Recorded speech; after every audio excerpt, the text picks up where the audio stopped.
Good morning student, welcome to the Sun public school online classes. आज हम class third Hindi का chapter 6 का page number 29 यानी हमने पेज नंबर 29 हाफ रीड कर लिया था, तो बाकी का आज हम पेज नंबर 20 और 30 रीड करेंगे। हमने यहाँ तक रीड किया था कि जब जो लोग आपस में बाहर लोग बातें कर रहे थे, तो वहाँ पर जो राजा अकबर है वो घूम रहे थे, तो उन्होंने उन लोगों की बात सुनी। तो उसमें से एक आदमी बोल रहा था कि मैं पूरी रात भर ठंडे पानी में, जो ठंडा जल है उसमें खड़ा रह सकता हूँ। तो जो अकबर थे उन्होंने बोला, अगर ऐसा करोगे तो मैं तुम्हें सोने की मुद्राएं दूंगा। तो वह व्यक्ति पूरी रात भर नदी में खड़ा रहा, लेकिन जब वो दूसरे दिन राजा के पास पहुंचा तो राजा ने उसको क्या बोला कि राजा ने उसको मना कर दिया कि तुम हमारी आंखों में धूल झोंकते हो। अकबर ने यह कहा था कि अच्छा, यह बात है कि तुम दीपक की गर्मी के कारण ही ठंड से बच सके। उसने जो बोला था उस आदमी ने कि मैं पूरी रात भर नदी में खड़ा रहा। तो अकबर ने पूछा कि आश्चर्य है कि तुम सारी रात नदी में कैसे खड़े रह सकते। तो महाराज आपकी महल, उसने जवाब दिया था कि महाराज जो आपका महल है वहाँ पर एक दीपक जल रहा था, उसे देखते हुए मैं सारी रात पानी में खड़ा रहा। तो अकबर ने कहा, अच्छा यह बात है, तुम दीपक की गर्मी के कारण ही ठंड से बचे हुए, यानी जो दीपक की गर्माहट मिली है उसी से तुम ठंड से बचे रहे। तो तुम मेरी आंखों में धूल झोंकना चाहते हो और तुम्हें कोई इनाम नहीं दिया जाएगा।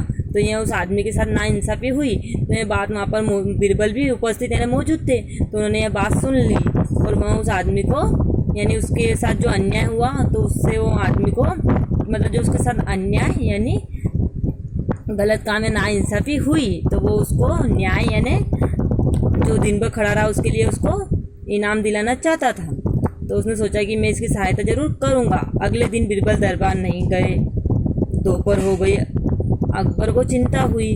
बीरबल तो रोज समय पर दरबार में आ जाते हैं, आज क्या बात हुई, कहीं बीमार तो नहीं पड़ गए। यानी जो अगले दिन था, तो बीरबल है ना रोज समय पे दरबार में मौजूद हो जाते थे, लेकिन अगले दिन वो आए नहीं। तो अकबर को चिंता हुई कि इसके रोज इस टाइम तो बीरबल महल में आ जाते हैं, दरबार में उपस्थित हो जाते। अब दोपहर हो गई और अकबर तो बीरबल तो आए नहीं। तो अकबर को चिंता हुई कहीं बीरबल की तबीयत खराब तो नहीं हो गई।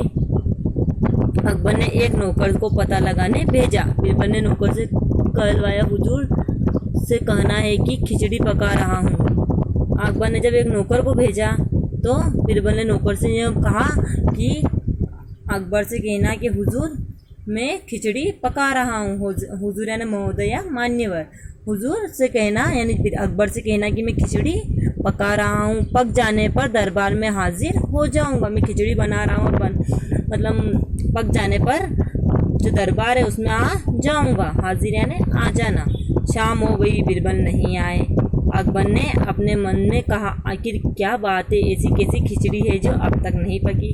शाम हो गई, तब तक बीरबल दरबार में नहीं आया। अकबर ने सोचा कि ऐसी कैसी कौन सी खिचड़ी पका रहे हैं अब बीरबल, जो शाम हो गई और अब तक नहीं पकी है।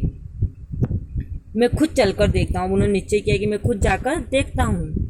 अकबर बीरबल के यहाँ पहुँचे तो देखा कि तीन लंबे बांसों के बीच में बहुत ऊंचाई पर एक हांडी लटकी हुई है।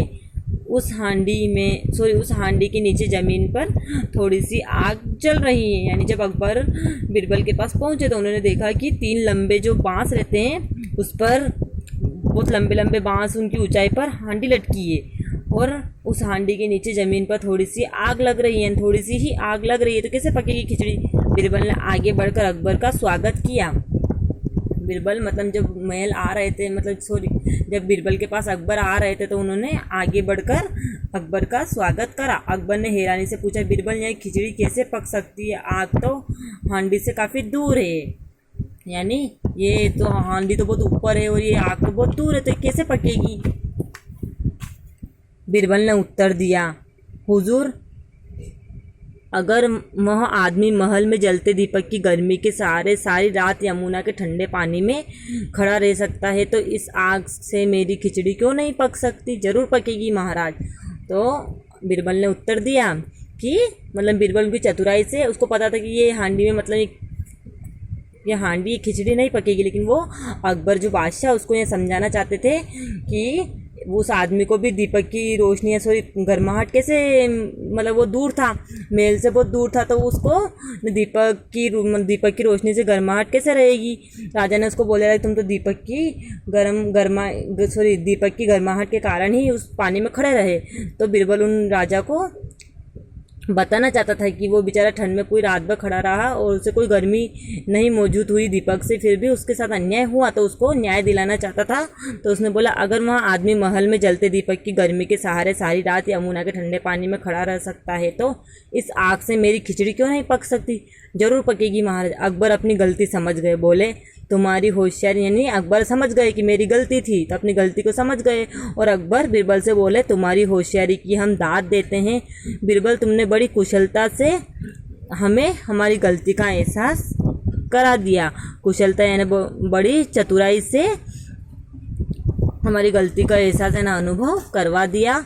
अगले दिन अकबर ने उस आदमी को दरबार में बुलवाया और बड़े सम्मान से उसे 100 मोहरे की थैली भेंट की। यानी दूसरे दिन अकबर ने उस जो आदमी यमुना के ठंडे जल में खड़ा था उसको दूसरे दिन महल में बुलवाया और उसको बड़े आदर यानी बड़े सम्मान यानी बड़े आदर के साथ 100 मोहरे की थैली भेंट में दी।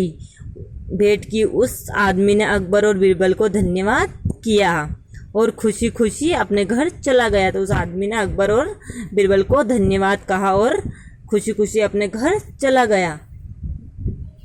तो आई होप आज आपको ये चैप्टर 6 अच्छे से समझ में आया होगा और आप इसको घर पे एक बार फिर रीड करेंगे। यानी इसमें होशियारी से बढ़कर कुछ नहीं है, हमें हमेशा हमारी चतुराई से ही काम लेना चाहिए। ओके।